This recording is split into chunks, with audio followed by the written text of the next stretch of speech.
그럼에도 불구하고 사랑. 예. 그럼에도 불구하고 사랑이라는 말씀으로 은혜를 나눠드릴 때에, 증거해드릴 때에 여러분의 그 사랑이, 하나님의 사랑이 여러분 삶의 전체가 되기를 주의 이름으로 축원합니다. 다시 한번 축복합니다. 나보다 당신이 더 잘 되기를 바랍니다.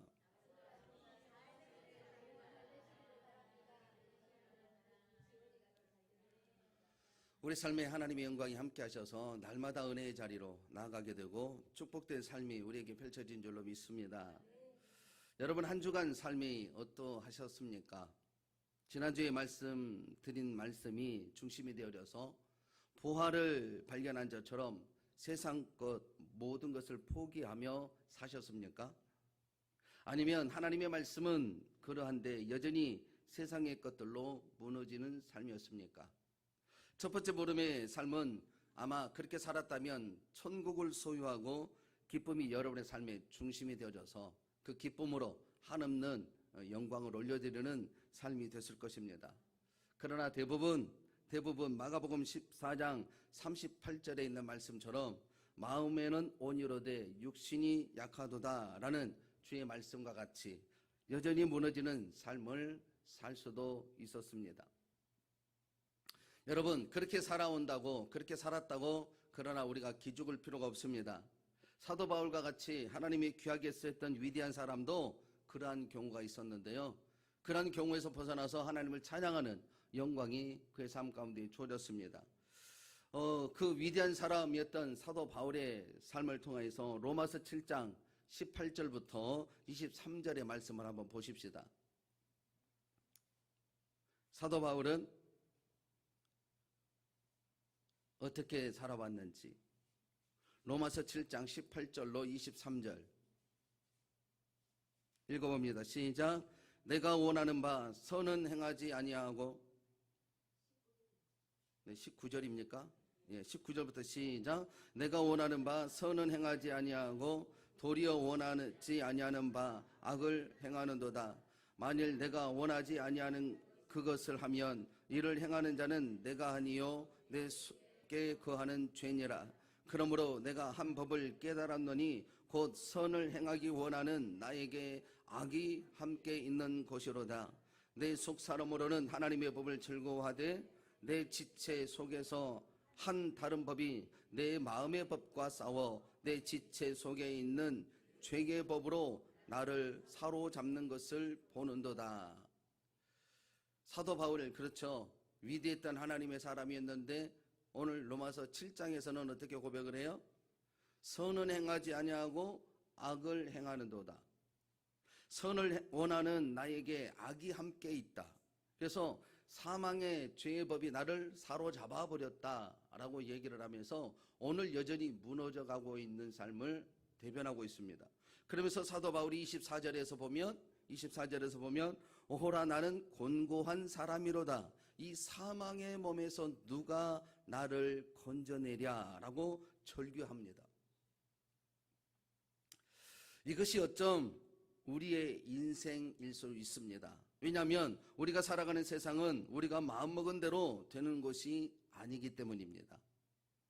내가 하나님의 말씀을 이루며 살리라 라고 아무리 다짐을 해본다 하더라도 그렇게 살아갈 수 있는 삶이 아니라는 겁니다. 그래서 우리는 구원의 감격이 기쁨이 되기보다는, 그것이 만족이 되기보다는 그저 주어진 삶을 하루하루 살아가는 존재일 뿐일 것입니다. 그리고 할 수만 있다면 세상의 것들로 만족하려고 갖은 애를 다할 것입니다. 하지만 사탄은 그러한 삶으로 오히려 우리를 유혹하고 있습니다. 그래서 우리의 신실하지 못하는 삶을 대입시켜서 정죄하고 비판합니다. 심지어 그렇게 살아서 하나님 안에 머물 수 있는 자격이 없다라고 우리를 정죄합니다. 그래서 하루하루 삶이 무너진 채로 우리는 살아가도록 인도해 갑니다. 사도 바울이 바로 주님의 사랑을 알기 전에는 그러했다라는 겁니다. 누가 코를 골아요? 회전하지 마세요. 거기는 회전해도 누가 저기 할 거 없어요. 하지만 사도 바울은요, 그러한 자신을 따뜻하게 품어주신 주님을 만나고 나서 그의 삶이 변화되었음을 로마서 8장에서부터 고백을 합니다.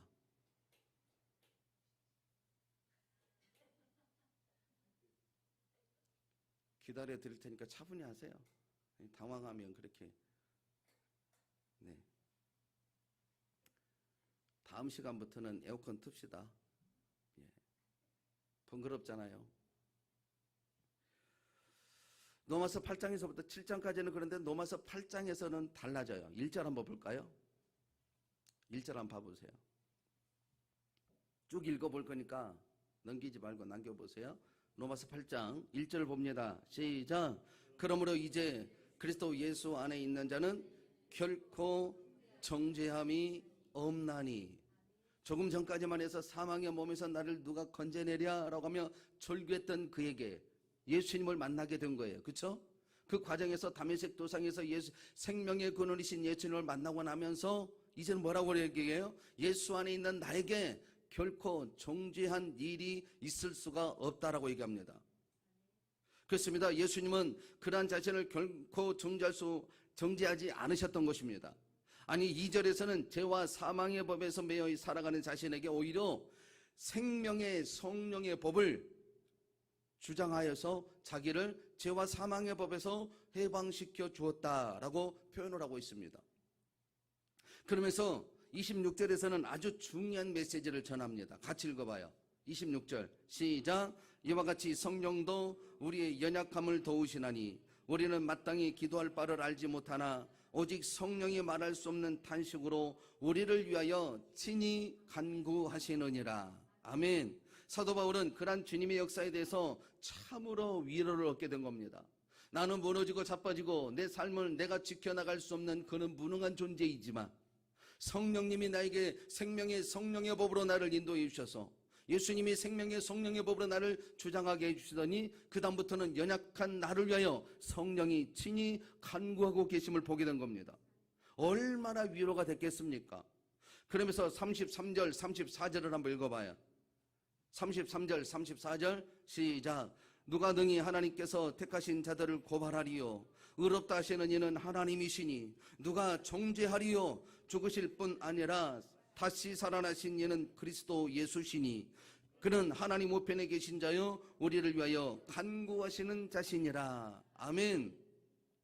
조금 전에 얼마 전에도 사망의 몸에 사탄의 권세에 의하여 내가 하나님의 말씀을 따를 수 없는 연약한 존재였음에도 불구하고 이제 다메섹에서 주님을 만나고 난 이후에 주의 사랑이 내 안에 머물러 있다는 사실을 알게 되어지자 정죄함이 없을 뿐만 아니라 사단의 권세가 나의 앞에 펼쳐질 수 없음을 선포하고 있습니다.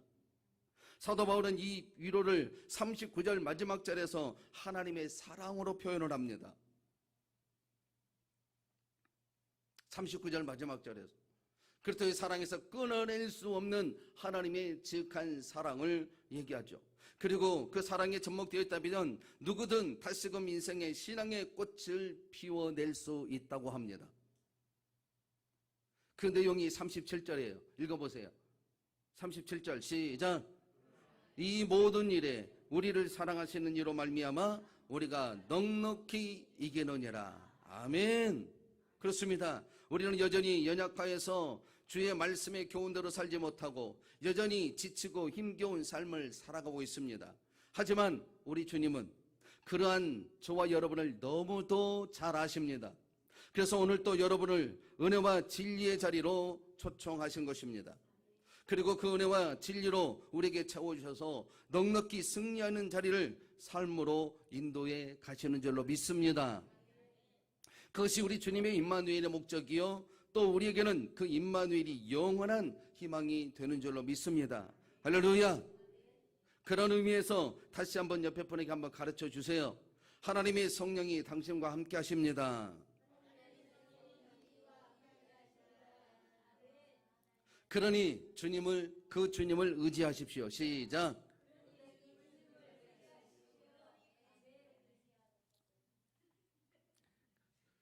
예수님을 의지하면 됩니다. 내가 하려고 하면 안 돼요. 그렇죠? 내가 하려고 하지 말고 예수님, 나를 여전히 도우시는 임마누엘의 주님, 그 예수님의 능력이면 우리는 가능해요. 어떤 것은 되고 어떤 것이 안 되는 그런 삶이 아니라 모두 됩니다. 예수님을 의지하여 여러분이 삶을 사시라고요.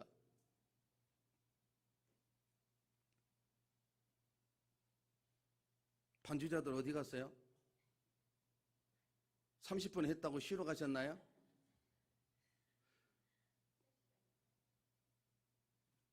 가는 지 7분이 넘었어요. 여러분, 내가 하려고 하는 거 여러분 한번 해보십시오. 언제 어떤 자리에서든 내 힘으로는 안 된다는 것을 분명히 알 겁니다. 제가 우리 집사람, 저희 앉아 계시는 우리 장모님에게 약속한 게 있습니다. 저 집사람을 내가 행복하게 해줄 자신이 있다고. 반드시 행복하게 만들어 주겠다라고. 그렇게 수없는 나날들을 가진 애를 쓰고 애를 써봐도 그 행복이라고 하는 두 단어를 이루기가 쉽지 않더라고요. 해보지 않는 일이 거의 없을 정도로 수없는 직업을 바꿔가면서 이것이 우리에게 행복을 주려나? 이것이 우리에게 기쁨을 주려나? 가진 방법으로 찾아봤지만 돌아온 것은 언제든 내가 해서는 되지 않는다라는 것을 알게 되었습니다. 어느 날 일을 나가는데 점점 하루하루가 죽어가는 느낌입니다. 마치 도살장에 끌려가는 소처럼 오늘도 또 나가서 일을 해야만 하지. 그나마 이것이 공급되어야 우리 집사람이 행복할 수 있으니까. 그렇게 나가는 삶이 기쁨이 있었겠습니까? 근심과 그저 마지못해 살아가야 하는 그런 삶이었어요.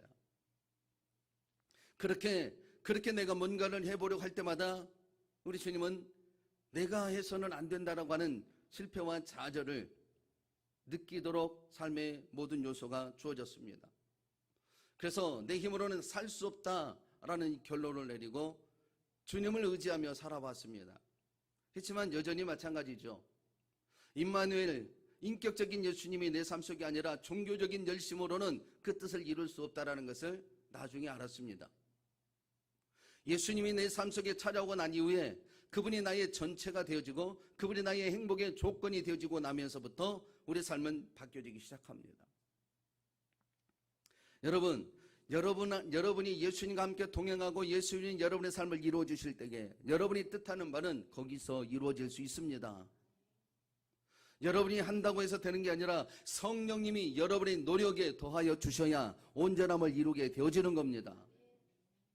여러분 한 주간 동안 내 힘으로 내가 말씀을 지키게 사는 게 아니라 그 주님의 은혜가 내 삶의 중심이 되어서 그분이 내 삶을 주관하고 인도해 가셔야 내 안에 주의 지혜가 임하고 그 주의 결과들이 여러분의 삶에 펼쳐지는 겁니다.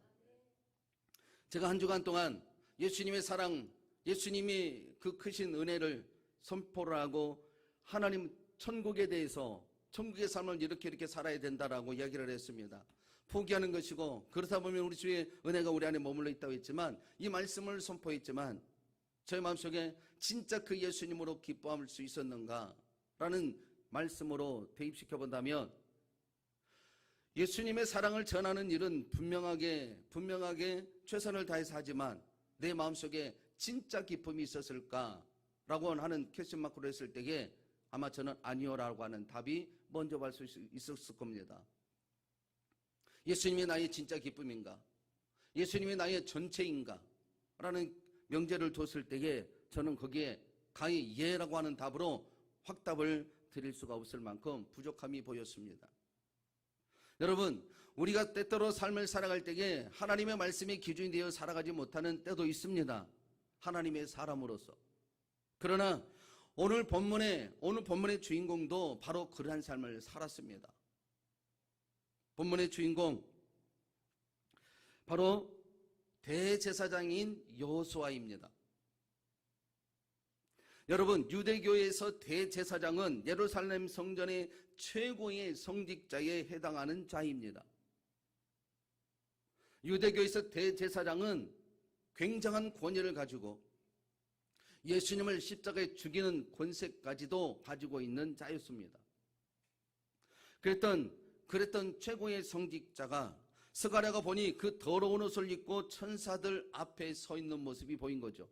스가랴 선지자가 하나님의 영을 열어서 그 영을 보여주니까 천사 앞에 서져 있는데 그 입은 옷이 더럽다라는 겁니다. 다시 말해서 하나님과 소통을 이루기 위해 직분을 받았던 그가 더럽힌 옷을 입었다는 것은 그 삶이 거룩함이 없이 세상의 기준들이 가득한 자였다라는 것입니다. 예수님만이 기쁨의 근원이시고 예수님만이 나 할 수 있는 능력의 조건이 아니라 자기의 방법, 자기의 모든 동원을 해서 행복을 찾으려고 했던 부족한 저의 모습과도 같습니다. 다시 말해서 예수님을 알고 예수님을 가르치고 예수님을 소개하고 있으면서도 여전히 실패한 인생으로 살고 있는 것이죠. 우리는 이렇게 우리의 힘대로 뭔가를 해보려고 할 때에 찾아오는 것은 실패뿐이고 주의 말씀을 이룰 수 없는 나약한 존재일 뿐입니다.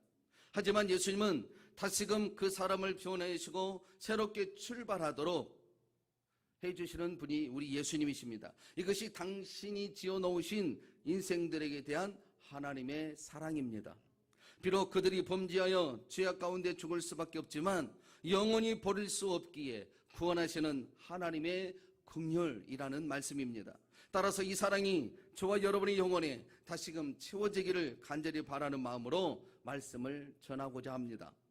그러므로 오늘은 본문의 말씀을 통하여 하나님의 진한 사랑을 다시 한번 가슴에 새기시는 시간이 되기를 주의 이름으로 축원합니다.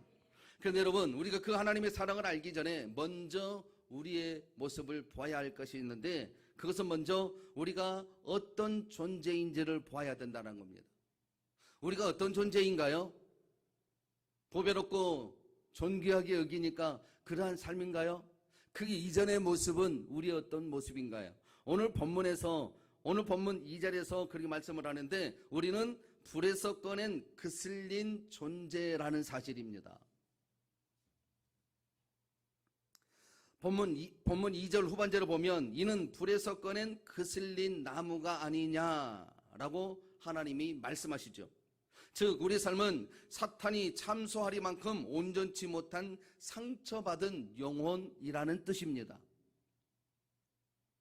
그 과정이 왜 오게 되어졌는지 오늘 본문 1절에서 설명을 하는데 1절 이미 읽었지만 다시 한번 읽어봅시다. 시작. 대제사장 여호와는 여호와의 천사 앞에 섰고 사탄은 그의 오른쪽에 서서 그를 대적하는 것을 여호와께서 내게 보이시니라. 아멘. 이 말씀을 설명하자면 스가랴 선지자가 환상을 보았는데 여호와의 사자 앞에는 대제사장인 여호수아가 섰고 그 반대편에는 사탄이 서 있는 광경이 보인 겁니다. 당시 스가랴 선지자가 활동할 시기는 유다 백성들이 바벨론 포로에서 귀환하여 예루살렘을 재건하는 시대입니다.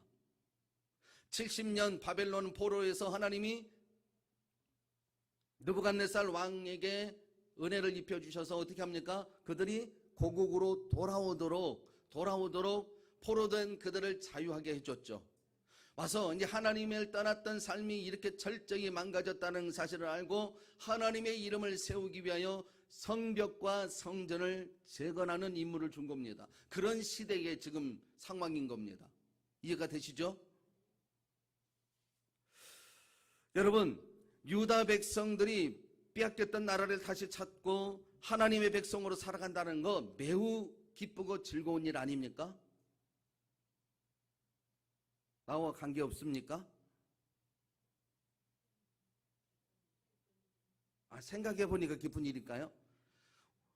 여러분 엊그제가 우리 6.25 전쟁 발발했던 사건들, 그래서 그 6.25 때문에 얼마나 많은 이산 가족이 생겨가지고 지금도 만나지 못하고 내 고향 땅을 한번 밟아보지 못한 채 송장이 되어져 가버리는 그들의 간절한 열망이 어디예요? 내가 태어난 곳 한 번만이라도 보았으면 좋겠다.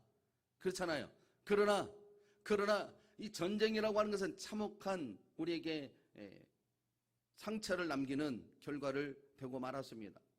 이렇게 전쟁을 해서 이들은 오히려 나라까지 빼앗겨서 바벨론에 70년 동안 포로로 잡혀 살아갔던 그들이 다시금 하나님의 은혜로 이스라엘에 돌아왔다 한다면 어떻겠습니까?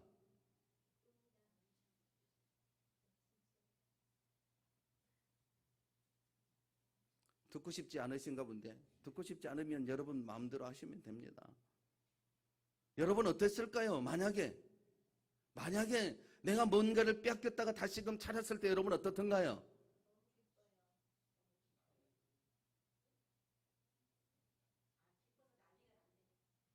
그 사실을 한번 우리 가정에서 한번 해볼까요? 우리 영준이가요, 지갑을 형에게 선물을 받아서 장지갑이에요. 장지갑, 고급 지갑이에요. 명품. 그 선물을 받아가지고 너무너무 좋아했는데 어느 날 보니까 지갑을 잃어버렸는가 봐요. 근데 걔는 그것도 몰라요. 몰랐는데 우리 사모가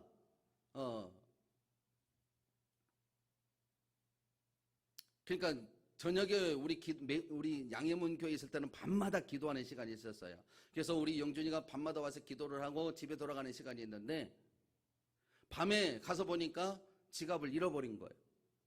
그래서 전전긍긍하고 집안에 온 집안을 다 찾아도 못 찾았어요. 근데 이게 웬일입니까? 사모님이 집에서 자고 아침에 새벽 예배를 하고 돌아가는 길에 가는 길에 보니까 지갑이 하나 널려 있는데 펼쳐보니까 영준이 거예요. 영준이에게 돌려줬으니 어떻게 했습니까? 지갑 하나만 얻어도 그렇게 난리가 나는데 나라를 빼앗겼다가 와서 그 나라를 찾아왔는데 반응이 어떨까요? 한번 시작. 그 나라는 나와 관계없으니까 여러분은 내 거와 관계없으니까 큰 기쁨이 없을지 모르겠어요. 여러분 빼앗겼던 땅을 찾는 것만 해도 제가요 이 교회에 이전하고 나서 잃어버렸던 1,000만 원을 찾았는데 집을 팔고 공탁금을 1,000만 원 걸어놨다는 것을 몰랐잖아요. 10년 만에 통지해가지고 그걸 찾으러 가는데 안산까지 가는 길이 가볍더라고요. 1,000만 원 찾으러 가는데 그 1,000만 원에도 우리는 어마어마한 기쁨으로 달려가는데 여러분에게 예수님이 오셔서 생명을 죄와 사망의 법에서 성령의 생명의 법으로 인도해 주셨던 그 예수님이 임마누엘로 동행하신다는데 여러분은 그 예수님 때문에 어떻게 삽니까? 진짜예요? 이 유다 나라가 바벨론 포로에서 돌아와 자기 나라를 재건해야 되는데 그 기쁨이 잠시였습니다. 다시 말해서 하나님이 그들의 삶에 기쁨과 꿈을 주셔서 정말 날마다 기쁨을 삶을 살아야 되는데 그들의 삶은 잠시였어요. 왜냐하면 여러 가지 반대로 인하여 하나님의 성전 재건이 중단되었기 때문입니다. 그래서 그들이 침체되고 낙심할 수밖에 없는 상황, 오늘 본문의 상황은 그런 상황이 있습니다. 이 상황을 우리 삶에 대입해보면 내가 주 예수 그리스도를 말미암아 죽음의 자리에서 생명의 자리에서 옮겨진 바 된 은혜를 입은 사람입니다. 처음에 이 사실이 나를 감격하게 했고 나를 살아가는 용기가 되기도 했습니다. 어둠에서 빛으로 우리가 그 찬양을 했었잖아요. 복음서. 그렇죠? 그게 감동이 되신 분이 있습니다. 얼마나 감동이 됐을까요? 진짜 내가 어둠에 사는 나를 빛으로 인도해 주셨구나. 그렇죠? 우리도 그런 자였습니다. 하지만 사탄은 그러한 우리에게 찾아와 그 기쁨으로 살아가도록 내버려 두지 않습니다. 그래서 환경에서 하나님의 은혜를 바라보지 못하도록, 은혜에 의해 살아가지 못하도록 조장하기 시작합니다. 마치 유다 백성들이 성전을 재건하지 못하도록 말입니다. 그것이 사탄의 일입니다. 더욱이 본문에서는 사탄이 여호수아 우편에 서서 그를 대적하고 있었다라고 말씀하고 있습니다. 이 말은 사탄이 여호수아를 고발하고 고소하는 위치에 서 있다는 것입니다. 사탄은 우리 삶에 고소하는 자입니다. 기소하는 자입니다. 그렇습니다. 사탄은 하나님의 사람들을 공격하기에 가장 좋은 위치에서 가장 약한 부분을 공격하려고 합니다. 그리고 할 수만 있다면 모든 동원을 아끼지 않고 하나님의 백성들을 참소하고 대적하는 것이 그들의 일입니다. 그래서 그 사탄에 대해서 예수님은 도둑으로 비유하고 도둑이 오는 것은 도둑질하고 죽이고 멸망시키려는 것뿐이다 라고 명제를 냈습니다. 요한복음 10장 10절에 그렇게 말씀하고 있습니다. 그런데 더 기가 막힌 것은요, 여호수아는 스룹바벨과 함께 이스라엘 백성들을 바벨론에서 이끌고 온 대제사장임에도 불구하고 자신을 대적하는 사탄에게 아무 대꾸도 하지 못한 채 사탄이 대적하는 그것을 고스란히 받아들이고 있는 장면입니다. 그 이유가 오늘 본문 3절에서 말씀하고 있는데 한번 읽어볼까요? 시작. 여호수아가 더러운 옷을 입고 천사 앞에 서 있는지라. 그러니까 사탄이 뭔가를 대적하기 위해서 우리를 참수하는데 내 삶을 비춰보니까 하나님이 기뻐하지 않는, 하나님이 기뻐할 수 없는 삶이었더라는 겁니다. 그래서 내가 왜 너에게 이런 대적을 받아야 돼? 왜 네가 나를 참소해? 하면서 대적하지 못하고 오히려 그 대적이, 그 참소가 오히려 내 삶에 그래 나는 그런 존재야 라고 인정하게 되어져 버리는 삶이 되고 만 겁니다.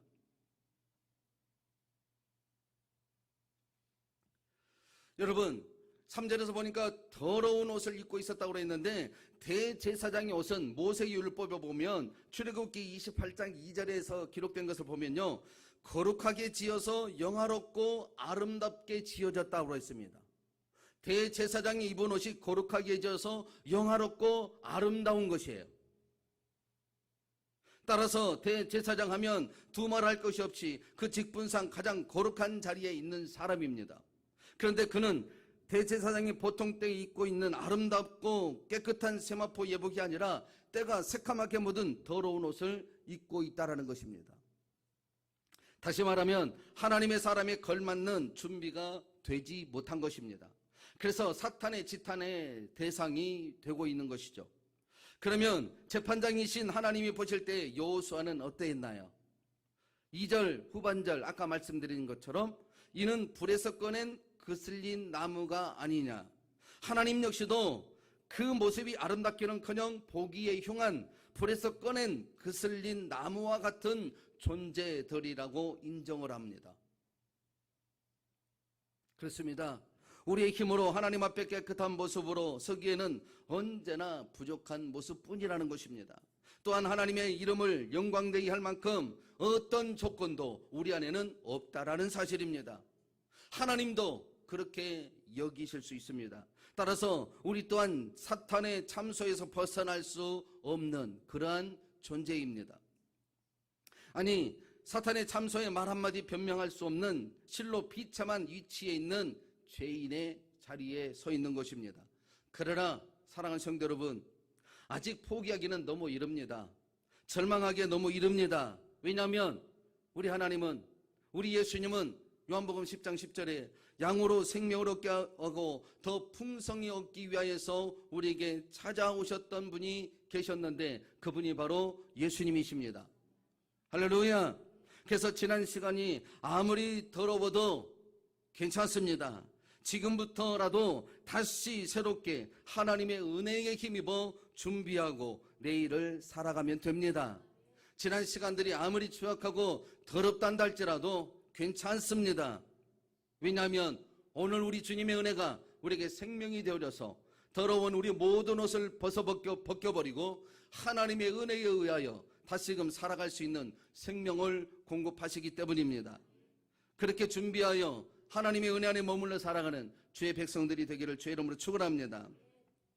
그러면 예수님은 대제사장 여호수아에게 어떻게 하십니까? 이 더러운 옷을 입고 있던 여호수아를 어떻게 하시죠?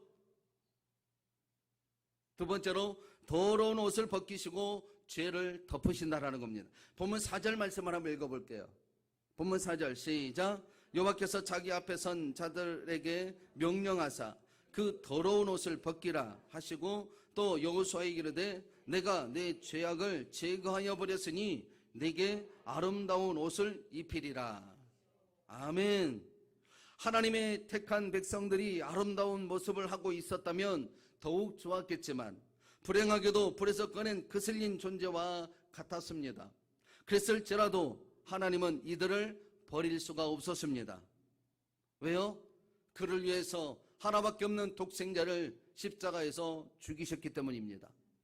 그를 버릴 수가 없었습니다. 당신의 모양과 형상에 따라 그를 창조하셨기 때문이고 이 땅에 있는 모든 것을 정복하고 다스리고 통치하는 권세를 그들에게 주셨기 때문입니다. 그들이 하나님의 영광을 드러내고 그들의 삶을 통하여 하나님은 영광을 받으셔야만 하기 때문에 그대로 내버려 두실 수가 없었습니다. 그래서 더러운 옷을 벗기십니다. 온전치 못한 생활을 덮기 시작하십니다. 그렇습니다. 이것이 바로 하나님께서 지어놓으신 인생들에 대한 하나님의 사랑입니다. 나는 이 사랑을 전할 때에 나는 어느 누구라도 한 사람이라도 감격할 줄 알았습니다. 근데 하도 많이 들어가지고요, 무덤덤하게 앉아 계십니다.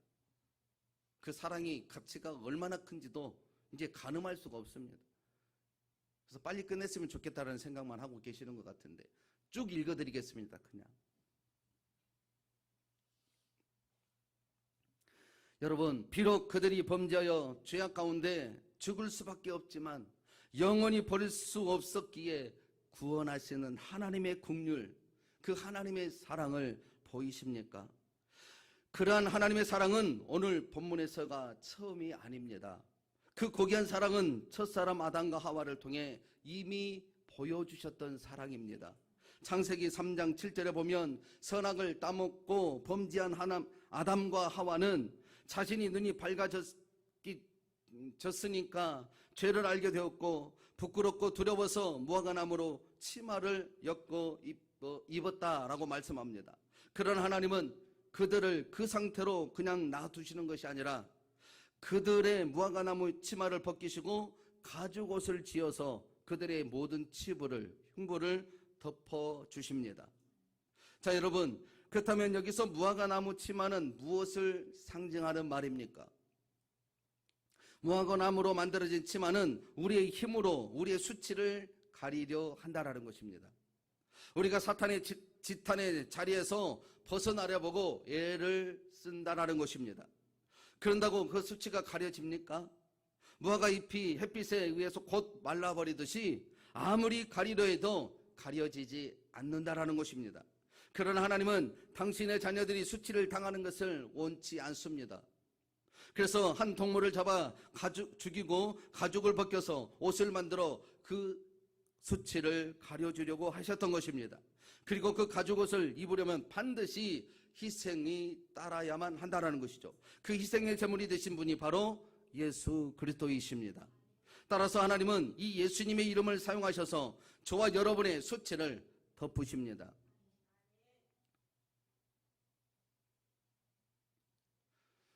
우리의 허물을 위하여서 예수님이 십자가에서 수치를 덮으시니 우리의 모든 허물이 없고 이제는 하나님의 의가 임하는 아름다운 하나님의 사람들이 되는 것입니다. 그 이유가 바로 이미 사도 바울이 고백했던 것처럼 예수님이 우리의 중보자가 되셨기 때문에 하나님이 그 은혜를 우리에게 입혀주신 겁니다. 그러므로 본문에서 여호수아의 더러운 옷을 벗기시고 아름다운 옷을 입히셨다는 것은 바로 하나님의 엄청난 사랑을 입히셨다는 증거입니다. 이것이 바로 그럼에도 불구하고 하나님의 사랑입니다.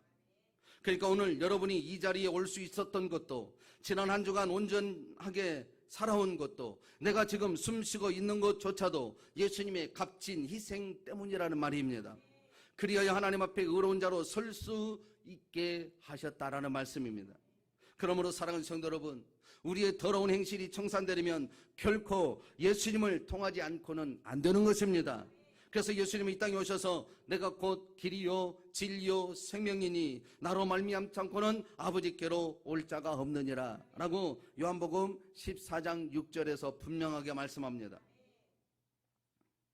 이토록 우리의 허물과 수치를 덮어주기를 원하신 분이 우리 하나님이십니다.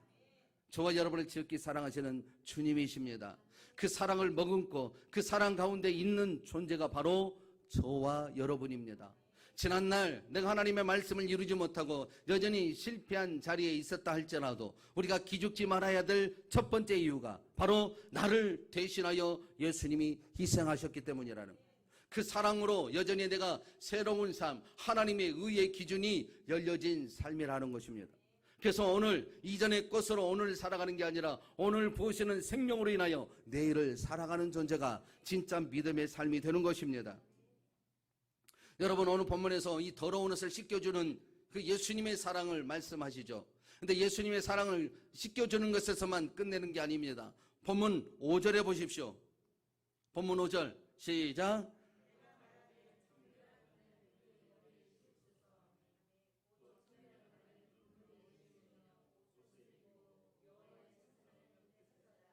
아멘. 정결한 관을 그 머리에 씌우고 옷을 입히고 여호와의 천사는 곁에 섰더라라고 말씀합니다. 그리스도를 믿는 자들에게 사죄의 기쁨뿐만 아니라 아름다운 옷으로 갈아입혀 주시고 한 걸음 더 나아가 머리에 정결한 관을 씌워 주셨다라고 합니다. 여기서 말하는 관은 바로 실족되었던 대제사장의 직임을 다시 인정한다는 의미가 되는 겁니다. 다시 말하면 지난 시간의 불충의 모습으로 뺏겨버렸던 신분을 다시금 회복시켜 주신다는 말씀입니다. 어제 우리가 예수님의 말씀으로 살아가지 못했을지라도 오늘과 내일 또다시 아름다움으로 살아가도록 신분을 회복시켜 주신다는 것입니다.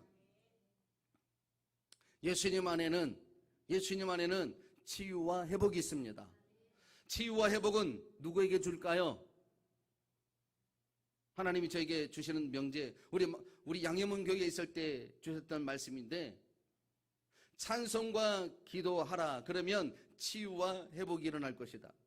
여러분 혹시 보셨는가 몰라요. 이전에 우리 양해문 교회 밖에 썬팅에 그렇게 하얀색 바탕에 남색 글씨로 써놨었습니다. 찬송과 기도, 치유와 회복이라고 하는 말.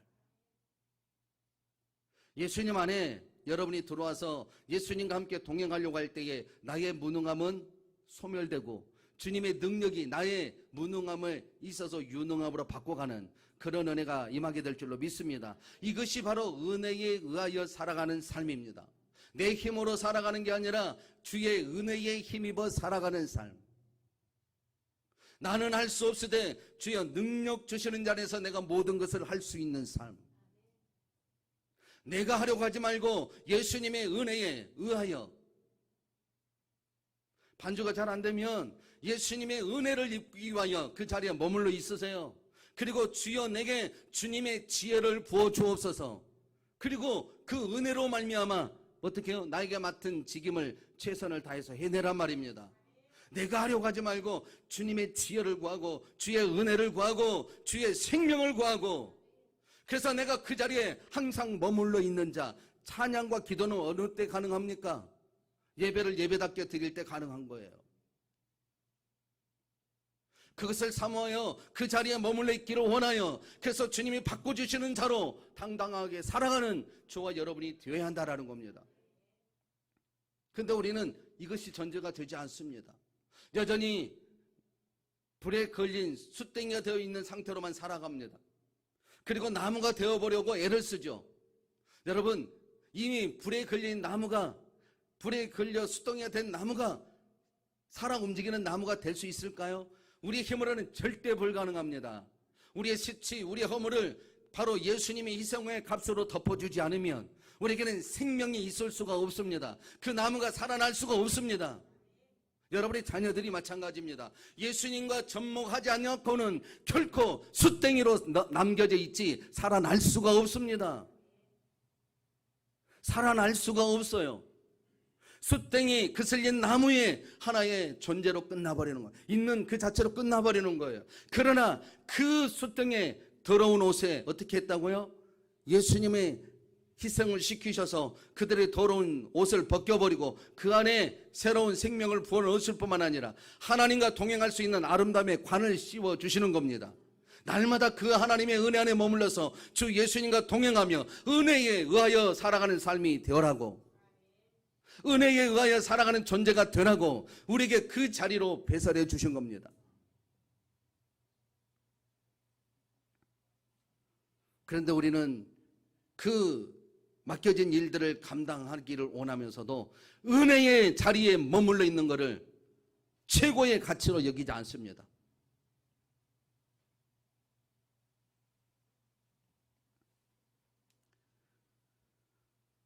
사랑하는 성도 여러분, 어제 우리가 예수님의 말씀으로 살지 못했을지라도 오늘과 내일 또다시 아름다움으로 살아갈 수 있도록 우리의 신분을 변화시켜 주신 분이 예수님입니다. 이보다 더 큰 사랑이 어디에 있겠습니까? 그 사랑을 그럼에도 불구하고 사랑이라고 하는 제목을 붙여보았습니다. 이러한 사랑으로 회복되어지자 2절에서 대적하던 사단은 온데간데 없고 여호와의 천사만이 곁에 섰더라라고 오늘 본문에서 분명히 말씀합니다. 다시 말하면 사탄의 대적은 물러가 버리고 주님의 동행하는 것만이 그 자리에 머물러 있다라는 겁니다. 그러하면 되지 않습니까? 예수님이 함께하면 되지 않습니까? 하나님의 천사가 나를 도와주면 우리가 하나님과 동행하는 삶을 살 수 있지 않습니까? 그렇잖아요. 그렇습니다. 사랑하는 성도 여러분, 우리 예수님이 우리를 위하시면 누가 우리를 대적하겠습니까? 누가 우리를 참수하겠습니까? 이미 보았던 로마서 8장 33절을 한번 보세요. 사도 바울이 그 고백을 해놨습니다. 로마서 8장 33절.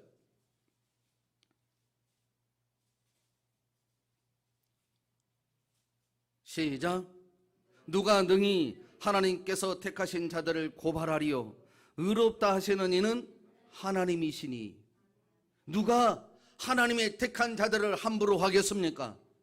누가 하나님의 택한 자들에게 그 어느 누구가 하나님의 사람을 대적하겠습니까? 결코 그럴 수 없습니다. 그렇다고 사랑에 강건하여 붙들어오고 있는 그들을 사단이 침범해 올 수 없습니다. 그래서 우리는 하나님의 은혜에 의하여 살아가는 생명의 삶의 주인공이 될 수 있는 겁니다. 그래서 예수님은 베드로에게 그러한 사실을 가르쳐줬어요. 한번 찾아볼게요. 누가복음 22장 31절 32절입니다.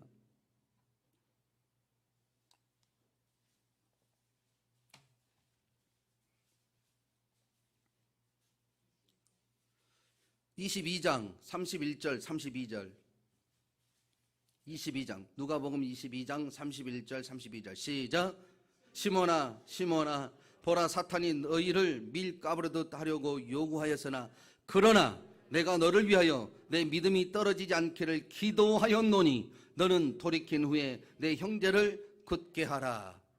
사단은 우리를 밀가부르듯 하기 위하여 우리를 지탄의 대상으로 이끌어 가려고 하지만 그러나 내가 너를 위하여, 할렐루야, 예수님이 우리를 위하여 너의 믿음이 떨어지지 아니하도록 기도하노니, 할렐루야, 성령의 영으로 오셔서 우리 연약한 자들을 위하여 친히 간구하시는 성령님, 그로 인하여 우리는 하나님의 사람으로 살 수 있습니다.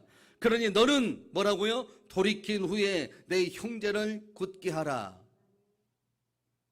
하나님과의 친밀한 교제 누리고 그 이웃에게 그 사랑을 전하는 주의 권속이 되라는 것입니다.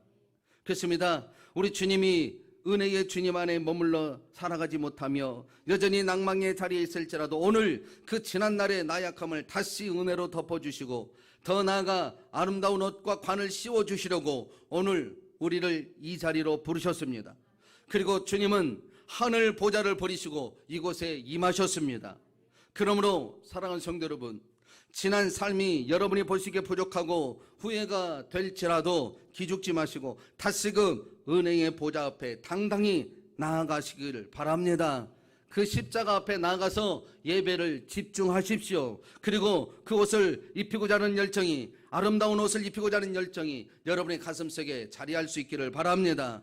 여러분의 삶에 그리고 그 예수님을 바라보는 사모함으로 채워가시기를 바랍니다. 그리하면 하나님의 은혜는 우리를 온전히 입혀주시고 또 아름다운 간으로 씌워주셔서 날마다 친밀한 교제를 주어지는 생명의 날들이 될 줄로 믿습니다. 그렇게 되면 하나님의 사람으로 살아가는데 사단이 우리를 어찌할 수 없는, 하나님의 능력에 사로잡혀 살아가는, 할 수 없는 일이 될 수 있는, 가능한 그런 사람으로 살아가게 되는 것입니다. 내 힘으로 하려고 하지 말고 주님의 은혜로 여러분의 삶이 마음껏 준비되어지고 채워져가는 축복이 있기를 주의 이름으로 축원합니다. 이제 본문의 말씀을 생각하면서 그럼에도 불구하고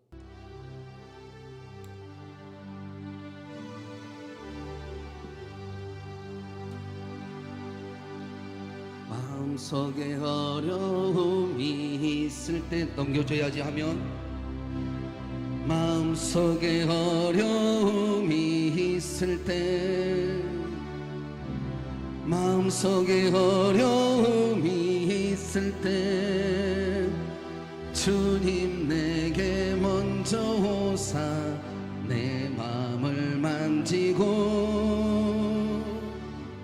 주님 앞에 나올 수 없을 때 주님 앞에 나올 수 없을 때 주님 앞에 나올 수 없을 때 주님 날 먼저 아르시네. 그럼에도 불구하고 날 사랑하시는 내 하나님의 사랑은 나의 모든 걸 덮고 그럼에도 불구하고 날 알아주시는 내 하나님을 부를 때 아버지라 그럼에도 불구하고 그럼에도 불구하고 날 사랑하시는 내 하나님 사랑은 나의 모든 걸 덮고 그럼에도 불구하고 날 알아주시는 내 하나님을 부를 때 아버지라 부르죠. 이 시간 한번 통성으로 기도하십시다. 여전히 나를 사랑하시는 그 예수님, 여전히 함께 하시는 그 예수님, 이제 그 사랑의 자리에 머물며 그 주님과 동행하는 인생이 되기를 원하고 나의 모든 죄를 덮어주며 나의 모든 허물을 주의 은혜의 아름다운 옷으로 바꿔다기를 소망하며 그래서 내가 그 모든 어려움을 이겨내고 주의 축복의 자리에 머물러 살아가는 우리가 되기를 소망하며 다같이 한번 주의 이름을 부르며 통성으로 기도합니다. 주여. 여전히 우리는 어려움 속에 머물러 있을 때에 우리 마음속에 우리 주님 먼저 찾아오셔서 내 마음을 먼저 만지시고 주님의 크신 사랑으로 안아주시며 다시금 일으켜 세워 사단의 권세에서 벗어나도록 인도해 가시는 주님의 말씀을 기억합니다.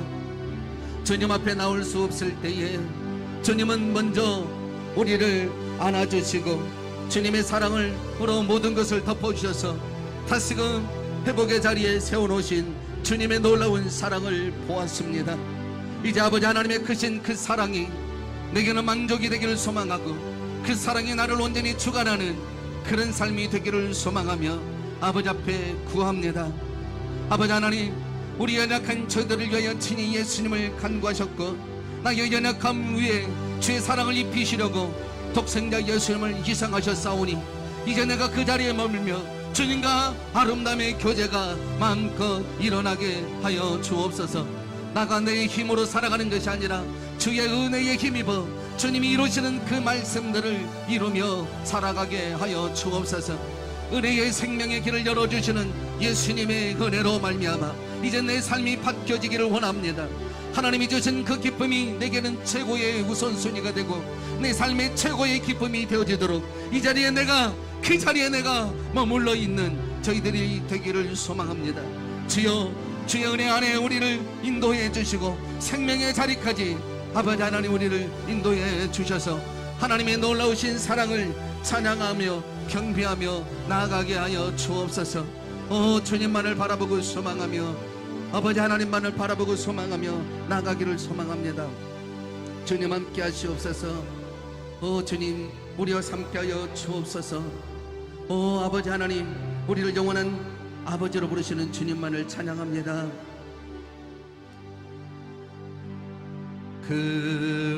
그럼에도 불구하고 날 사랑하시는 내 하나님의 사랑 나의 모든 걸 덮고 그럼에도 불구하고 날 안아주 주시는 내 하나님을 부를 때 아버지라 처음부터 다시 한번 부릅니다.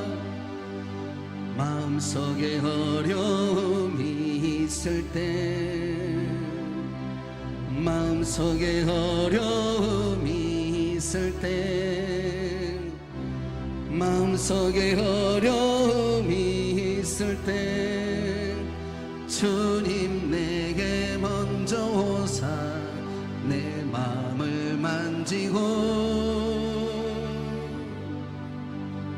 나올 수 없을 때, 주님 앞에 나올 수 없을 때, 주님 앞에 나올 수 없을 때 주님 날 먼저 아르시네. 그럼에도 불구하고 날 사랑하시는 내 하나님의 사랑은 나의 모든 걸 덮고, 그럼에도 불구하고 날 안아주시는 내 하나님을 부를 때 아버지라. 그럼에도 불구하고, 그럼에도 불구하고 날 사랑하시는 내 하나님의 사랑은 나의 모든 걸 덮고, 그럼에도 불구하고 날 안아주시는 내 하나님을 부를 때 아버지라 부르죠.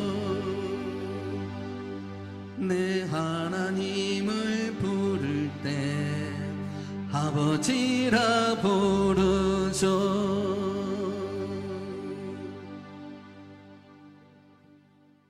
그렇습니다.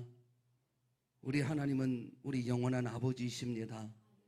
사랑하는 자녀들이 지쳐 힘겨워할 때에 찾아와 주셔서 우리의 마음을 만져주시고, 주님 앞에 나아갈 수 없는 상황 속에서도 주님 찾아오셔서 우리를 먼저 안아주시는 긍휼하신 하나님이십니다. 이 그 놀라운 사랑이 우리를 붙잡고 계시기에 이제 우리가 다시 한번 소망의 날개를 품고 이제 우리 모든 미래가 주님의 은혜에 의하여 기록되어져 가는 인생이 되기를 원합니다.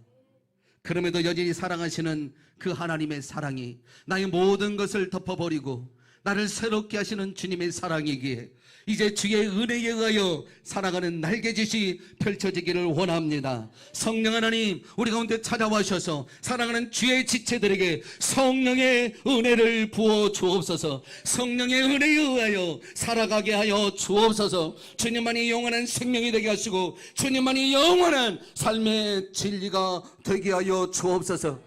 영원히 아버지 하나님 한 분만을 아버지라고 부르며 영원히 주님 안에 머물러 있는 주의 권속들이 되게 하여 주옵소서.